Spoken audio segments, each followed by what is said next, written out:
O tema da mensagem dessa noite é resplandeça, amém? Fale comigo no 3 o tema, resplandeça. 1, 2, 3. Resplandeça, amém? Vira, eu não sou de fazer isso não, mas vira para o irmão do teu lado e fala para ele, ei, resplandeça. Isso aí, vocês estão ligadinhos, eu falei, ei, resplandeça, vocês fizeram certinho, glória a Deus. Amém, vamos lá. Mateus capítulo 5, versículo 13, diz o seguinte: vocês são o sal da terra, mas se o sal perder o sabor, para que servirá? É impossível torná-lo salgado outra vez. Será jogado fora e pisado pelos que passam, pois já não serve para nada. Vocês são a luz do mundo. É impossível esconder uma cidade construída no alto de um monte. Não faz sentido acender uma lâmpada e depois colocá-la sob um cesto. Pelo contrário, ela é colocada num pedestal, de onde ilumina todos que estão na casa. Da mesma forma, suas obras devem brilhar, para que todos as vejam e louvem seu Pai que está no céu. Amém? Vamos orar? Pai, muito obrigado pela tua palavra, Senhor. Nós pedimos que o Senhor ministre aos nossos corações nessa noite, Senhor. Que o Senhor desperte em nós não somente o desejo e o entendimento que nós somos sal nessa terra, que somos luz nesse mundo, mas principalmente o desejo de resplandecer a tua glória, resplandecer, ó Deus, a tua majestade, para que o teu nome seja glorificado através da nossa vida, em nome de Jesus. Amém e amém. Glória a Deus. Queridos, uma coisa que nós precisamos entender, que ao longo de toda a história, e ao longo da sua história também, a sua identidade por muitas vezes foi testada, foi confrontada, foi colocada à prova, e ao longo de toda a sua vida, se você, quando tomou a sua identidade como um filho de Deus, quando você decidiu caminhar com Cristo, a partir do momento que você de repente levantou a sua mão, de repente a partir do momento que você disse, eu quero viver com Jesus, eu recebo Jesus como meu Senhor e Salvador, e a partir de hoje eu sou um cristão, eu sou alguém que quer caminhar com Cristo. A partir desse momento, a sua vida começou a ser confrontada. A sua identidade como filho de Deus começou a ser testada. Amém? Ou foi só comigo isso? Aconteceu isso contigo também? Amém? Então, a partir desse momento, a nossa vida ela passa a ser testada. Nossa identidade começa a ser confrontada. Nós somos colocados à prova dia após dia. Só que nós precisamos entender que Cristo tem uma razão para nos chamar. E Ele nos chamou para que nós pudéssemos resplandecer nessa terra. Ele nos chamou para nós refletirmos a sua glória ao mundo. Jesus ele fala o seguinte lá em João 14. Não foram vocês que me escolheram, mas fui eu que escolhi a cada um de vocês. E eu não escolhi à toa. Eu escolhi para que vocês dessem frutos e que esse fruto de vocês pudesse permanecer. Amém? Então nós precisamos entender que Cristo, quando nos chamou, não nos chamou para sermos mais um, mas Ele nos chamou para resplandecer a sua glória ao mundo. Ele nos chamou para que nós não somente estivéssemos nele, mas pudéssemos, através dele, declarar o seu amor ao mundo. Então nós precisamos entender que essa identidade que nós carregamos, nesse contexto aqui que Jesus nos chama de sal da terra e luz do mundo, ela possui algumas características. Características essas que nós vemos desde o versículo 1 do Sermão do Monte, que inicia no capítulo 5. Lá no capítulo 5, ele começa a falar sobre as bem-aventuranças, amém? Bem-aventurados os pobres de espíritos, porque deles é o reino de Deus. Bem-aventurados os que choram, porque eles serão consolados. Bem-aventurados os mansos, porque eles herdarão a terra. E quando nós falamos sobre herdar a terra, não está falando sobre qualquer terra. Jesus está fazendo um paralelo com o povo de Israel herdando a terra prometida. E hoje nós temos uma terra que foi prometida a nós, a nova Canaã, a nova Jerusalém que descerá do céu. Então nós temos um destino, nós temos uma terra pela qual nós vamos possuir. E essa terra será possuída por aqueles que são mansos, por aqueles que têm uma característica similar à de Jesus. Jesus era um homem manso. E aí ele continua: Bem-aventurados que têm fome e sede de justiça, porque eles serão saciados. E eles serão saciados não porque eles estão buscando a justiça, mas porque o nosso Deus, o justo juiz, estabelecerá justiça sobre as nossas vidas. Bem-aventurados misericordiosos, porque eles alcançarão misericórdia. Porque quando eu sou misericordioso, eu alcanço misericórdia sobre a minha vida. Porque quando eu planto misericórdia, eu colho misericórdia. Bem-aventurados puros de coração, porque eles verão a Deus. Bem-aventurados pacificadores, porque eles serão chamados filhos de Deus. Então Jesus ele vem trazendo umas características para quem quer ser sal e para quem quer ser luz. Ele declara, bem-aventurado esse e aquele, bem-aventurado o pobre de espírito, bem-aventurados que têm fome e sede de justiça, bem-aventurado os mansos, os pacificadores, bem-aventurado aqueles que têm misericórdia das outras pessoas. Então ele vem trazendo características daqueles que são sal na terra e luz do mundo. Então, se você quer entender se você é sal da terra e luz do mundo, você tem que fazer uma retrospectiva da sua vida em paralelo com as bem-aventuranças. Eu sou alguém misericordioso? Eu sou um pacificador? Quando alguém está no meio do conflito, eu sou alguém que vai botar lenha na fogueira para piorar a situação, eu vou trazer paz para aquele ambiente. Eu sou alguém manso? Quando alguém me fere, quando alguém me ataca, eu respondo na mesma moeda. Como diz lá no mundo, eu rodo a minha baiana, eu chuto o balde, ou você é alguém que você, de repente, se cala, você perdoa, você libera perdão, você senta, espera a situação acalmar, o sangue esfriar, e depois você senta para conversar, para entender o que está acontecendo. Você é uma pessoa mansa, você é uma pessoa humilde, você é uma pessoa que não se deixa ser abalado pela injustiça que está ocorrendo ao seu redor e ser mais um a se colocar num papel de injusto diante de uma situação. E antes de tomar parte em qualquer contexto, você para e analisa para ver se você está agindo com justiça. Então, se você quer entender se você é sal da terra e luz do mundo, você precisa balizar a sua vida com a bem-aventurança, com essas características que Jesus traz sobre aqueles que são filhos de Deus. Amém?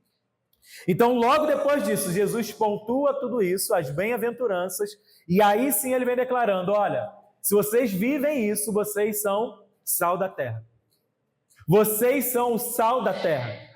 E o sal, ele possui algumas propriedades e algumas utilidades, ele é usado para algumas funções. Primeiramente, nós vamos já ter a referência aqui daquilo que Jesus diz sobre o sal ter o seu sabor. O sal, ele traz tempero, ele traz o realce do sabor aonde ele está inserido, amém? Aonde você está sendo inserido, num contexto onde você foi plantado, você está trazendo o sabor de Cristo para aquele local? Você está trazendo o tempero daquilo que Deus quer realizar no meio da tua família, no meio do teu trabalho, dentro da igreja onde você está plantado? Será que você é só mais um ou você está trazendo um realce no sabor daquilo que Cristo te chamou para viver? Algo interessante, que há alguns anos atrás não existiam geladeiras. Alguns anos atrás, os mais antigos, aí é porque eu fiz aniversário agora, mas eu sou novinho, tá? Glória a Deus, aleluia. Não é do meu tempo, mas de repente é do seu tempo. As carnes não ficavam no frigorífico. Elas ficavam expostas no açougue e eram ceia de sal, amém? Quem lembra disso? Eu não lembro disso, que não é do meu tempo, não. Mas ficavam as carnes expostas e os açougueiros enchiam aquela carne de sal. Por quê? O sal, ele evita que aquela carne, aquele alimento se apodreça de forma rápida. Então, o sal evita a deteriorização da carne, evita o apodrecimento da carne. E o sal servia também para espantar um pouco também os animais, os bichos, os insetos que poderiam pousar naquela carne e plantar e disseminar algum verme ali. Então o sal, ele tem esse cuidado de trazer uma pureza. O sal tem a qualidade de trazer conservação. E o que você tem feito na sua vida hoje? O que você tem realizado através do teu ministério? Você tem sido alguém que tem plantado pureza, conservação. Ao invés de trazer morte, você tem trazido prolongação da vida. Você tem perpetuado vida ou você tem plantado morte com as suas atitudes, com as suas falas, com as suas ações ao longo do seu dia? Você tem sido um sal da terra ou você tem sido mais alguma coisa que já perdeu o valor, perdeu o sabor, que não tem carregado vida em si mesmo? Porque Jesus, ele complementa, ele fala o seguinte: olha, se o sal perdeu o seu sabor, para que ele vai servir? É possível salgar o sal novamente? Não. Então ele fala, olha só, para mais nada serve. Só serve para ser jogado no chão e ser pisado pelos homens. E quando ele fala isso, ele traz uma outra característica do sal. Como eu falei, o sal serve para conservar as coisas, né, os alimentos. E ele declara o seguinte: olha, quando é jogado no chão, não é jogado por qualquer princípio. Mas aqui quem já fez algum tipo de jardinagem ou queria matar alguma planta, alguma graminha, de repente você já jogou água com sal naquela grama. Sim ou não? Quem já fez isso? O sal, ele mata a grama. O sal, ele também jogado no chão, ele não só vai conservar o alimento, mas ele vai matar uma planta. Então, quando Jesus fala que quando o sal perde o sabor, ele só serve para ser jogado no chão, ele está querendo dizer o seguinte: o sal, quando perde o sabor, ele já não mais conserva a vida, mas ele vai trazer morte. E aí eu pergunto para você: você ainda tem carregado o seu sabor? Você ainda está com o sabor ainda enraizado em você? Ou você está perdendo o sabor ao longo da sua caminhada? Como é que está o seu sabor?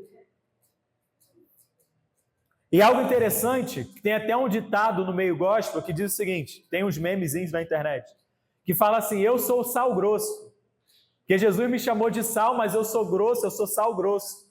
Por isso que eu trato as pessoas ruins, porque eu trato mal, eu dou corte, eu sou ignorante, porque eu sou sal grosso. Não, na igreja de Cristo só tem sal refinado, amém?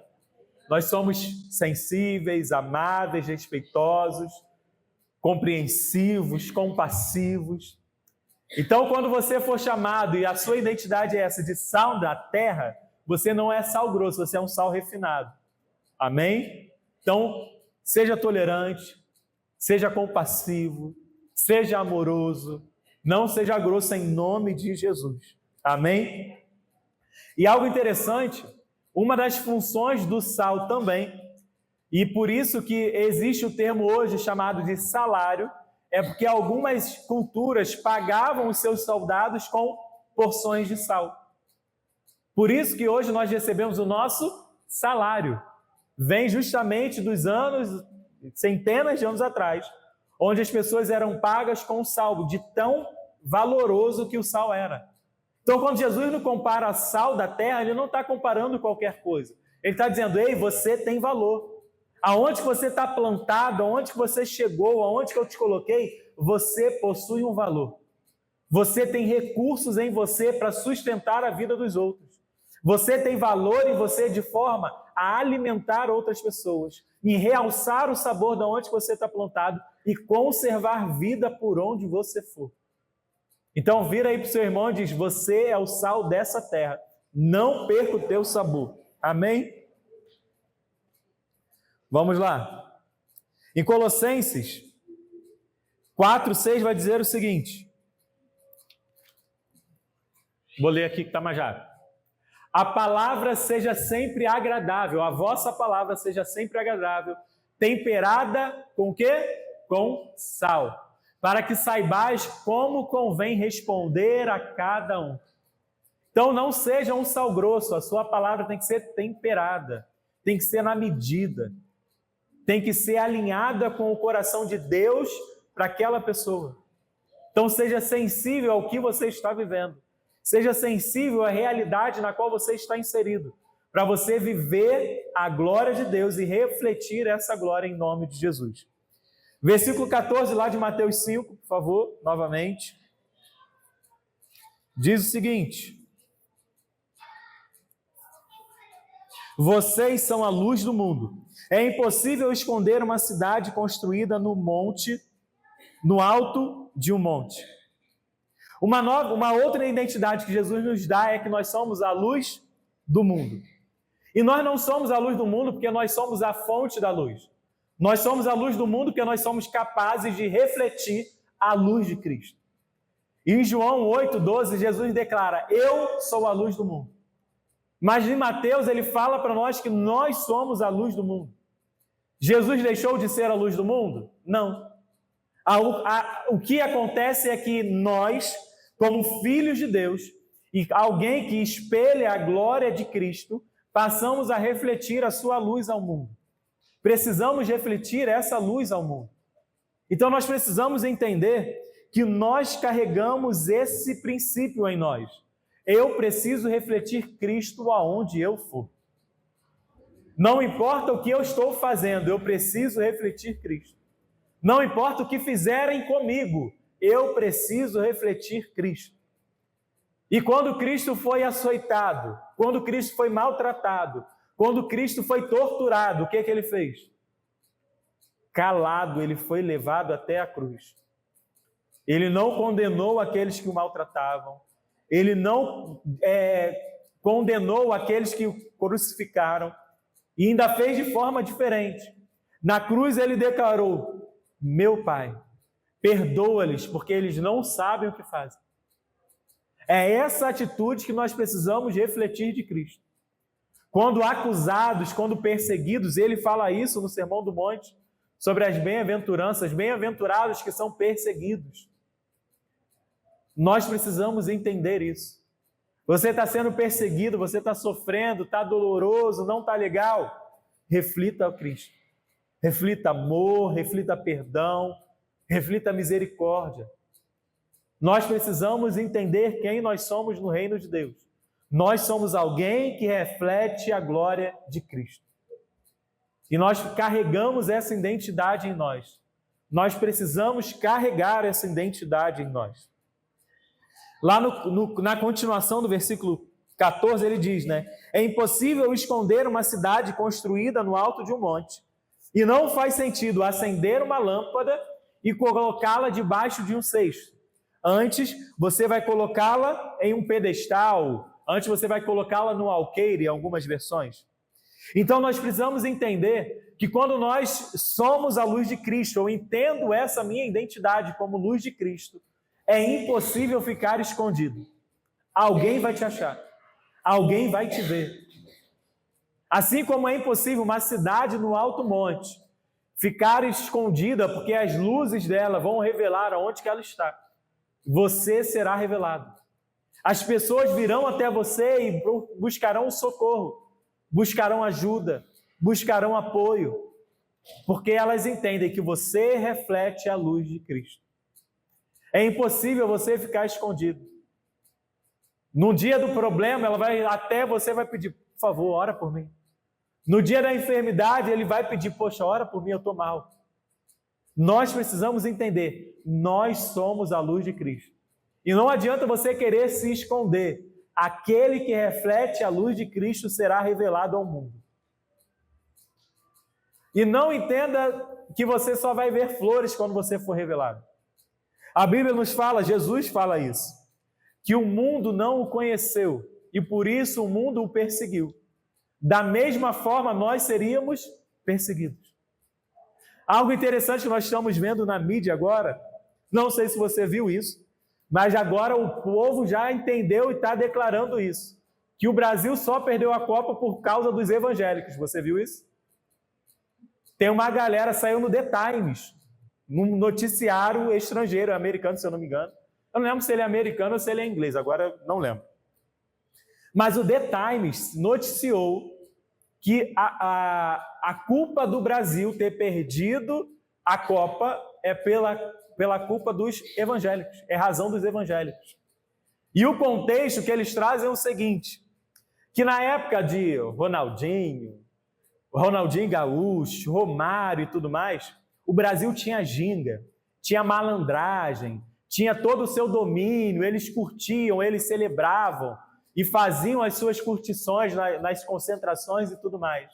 Só que agora muitos dos jogadores se declaram cristãos. E essa fé deles está atrapalhando o desenvolvimento da seleção. Viu? Você estava culpando o Ancelotti? Não é culpa dele, é culpa dos cristãos, é culpa sua. Entende a situação? Conforme a luz de Cristo está brilhando no meio do futebol, e nós vemos isso na disputa da Inglaterra com a França, agora pelo terceiro lugar no final do jogo, os jogadores se reuniram e oraram no campo. Teve um time, agora eu não vou lembrar se foi Cabo Verde, foi Cabo Verde e o adversário, que agora eu não lembro. Eles tomaram uma lavada, perderam de lavada. Mas os jogadores se reuniram no campo e juntos oraram. E isso foi noticiado para o mundo todo. A luz de Cristo não consegue ficar escondida. Mas assim como odiaram a Cristo, estão odiando os jogadores cristãos. Então nós precisamos entender isso. Nós revelaremos a luz de Cristo por onde nós formos. Mas isso não nos deixará isentos da perseguição, da dor, do confronto. Mas uma coisa nós temos certeza, e aquilo que foi ministrado aqui, em momento algum nós seremos abandonados. Em momento algum nós seremos desamparados. Se nós entrarmos na batalha, conosco Ele estará. Se nós pisarmos nos espinhos, conosco Ele pisará. Por isso Ele nos chama a refletirmos a sua glória. Nós não estamos abandonados, nós não estamos parados. Através de nós, a luz de Cristo está resplandecendo ao mundo. E o que nós temos que fazer é prosseguir. O que nós devemos fazer é não retroceder. Nós não podemos parar. Ah, mas o Brasil perdeu por conta dos evangélicos. Se depender de nós, que perca em 2030, 34 e por aí vai. Isso aí é um problema da seleção. Mas Cristo continuará sendo glorificado através das nossas vidas, através dos jogadores da seleção, através daqueles que não abandonaram a cruz. Amém? Continuando, versículo 16. Da mesma forma, suas boas obras devem brilhar, para que todos as vejam e louvem seu Pai que está no céu. Nada podemos fazer nós não podemos fazer nada para a nossa glória, para a nossa promoção. Tudo é para a glória do Senhor. Tudo é para a honra e louvor dEle. Não é para nós, não é nosso mérito, nós não somos merecedores de nada. Tem uma canção de uma amiga, ela declara: nada teu, Senhor, eu quero roubar. A honra, a glória, tudo isso pertencem a Ti. Ao longo da nossa vida, nós precisamos entender isso. Porque quando nós refletimos a luz de Cristo, quem não entende, de repente, vai dizer: poxa, tudo isso a pastora Gercelina, olha, mulher poderosa, cheia de poder, cheia de unção, cheia de fogo, ela ora e as coisas acontecem.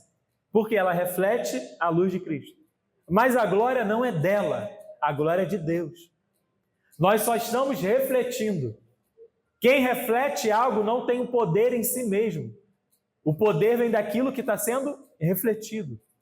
E como nós refletimos a luz de Cristo, nada é nosso, tudo é dele. E nós precisamos entender isso. Nós precisamos viver dessa forma. Para o Senhor, toda a honra, toda a glória e todo o louvor. Em nome de Jesus. Amém? E através disso, o nosso Pai será glorificado. Quando nós entendemos isso, quando nós reconhecemos isso, eu não tomo a glória para mim, mas eu devolvo a glória a Ele, porque pertence a Ele, Ele será glorificado através das nossas vidas. Através daquilo que nós refletimos, o nome dEle é glorificado.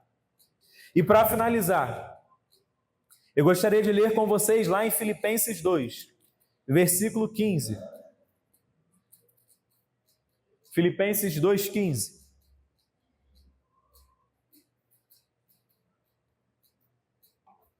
Diz o seguinte: para que sejais irrepreensíveis e sinceros, filhos de Deus inculpáveis, no meio de uma geração corrupta e perversa, entre a qual resplandeceis como os astros no mundo. O apóstolo Paulo, ele vem numa oração, declarando isso sobre eles. E ele declara o seguinte: olha, vocês precisam se apresentar como filhos de Deus inculpáveis. Na vida de vocês, vocês devem caminhar com pessoas inculpáveis, irrepreensíveis. Pessoas que não têm do que se envergonhar, porque vocês carregam a cruz de Cristo. Pessoas que não têm do que temer, porque vocês brilham e refletem a luz de Cristo. Nós precisamos entender isso. Nós precisamos ser sinceros, irrepreensíveis, inculpáveis. Por quê? Porque nós estamos no meio de uma geração corrupta, de uma geração maldosa, perversa, que prega contra aquilo que nós cremos e cobra de nós por nós crermos naquilo que pregamos. Então nós precisamos entender que nós precisamos estar irrepreensíveis, porque através disso ele finaliza dizendo o seguinte: olha, no meio dessa geração vocês estão brilhando, vocês estão resplandecendo como astros no céu. O que são esses astros no céu? As estrelas, os planetas. Então ele vem declarando o seguinte: olha, quando nós olhamos para o céu, o que é que nós vemos? Céu negro, céu preto, escuro, mas tem uma pontinha de luz lá no céu que resplandece. Tem algo lá no céu, no meio dessa imensidão negra, escura, tem uma luz, uma pequena luz que traz esperança. Porque no dia de calor, no dia de frio, quando você olha para o céu, você vê o céu fechado, você já pensa, amanhã não vai fazer sol. Mas se você vê uma estrelinha lá no céu, você já tem uma esperança. E essa noite de repente não vai chover. O céu está limpo, eu estou vendo uma estrela, daqui a pouco aparece outra, daqui a pouco aparece outra. Por quê? O astro do céu, os astros no universo estão mostrando que há esperança para o dia seguinte de um sol a brilhar novamente.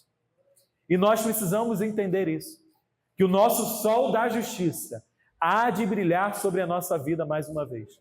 O nosso Deus vai reinar sobre nós, não importa o cenário que nós estivermos, ele vai brilhar mais uma vez. Ah, mas eu não estou vendo o sol, o sol está encoberto, as nuvens não estão me permitindo ver, mas eu sei que ele permanece lá. Porque mesmo que eu não esteja vendo, o sol da justiça brilhará mais uma vez sobre mim. O choro pode durar uma noite, mas a alegria virá pela manhã. A manhã que acompanha o sol da justiça brilhando sobre mim trará uma nova alegria. E eu não posso deixar isso perder na minha vida. Eu não posso deixar isso acontecer para me fazer retroceder.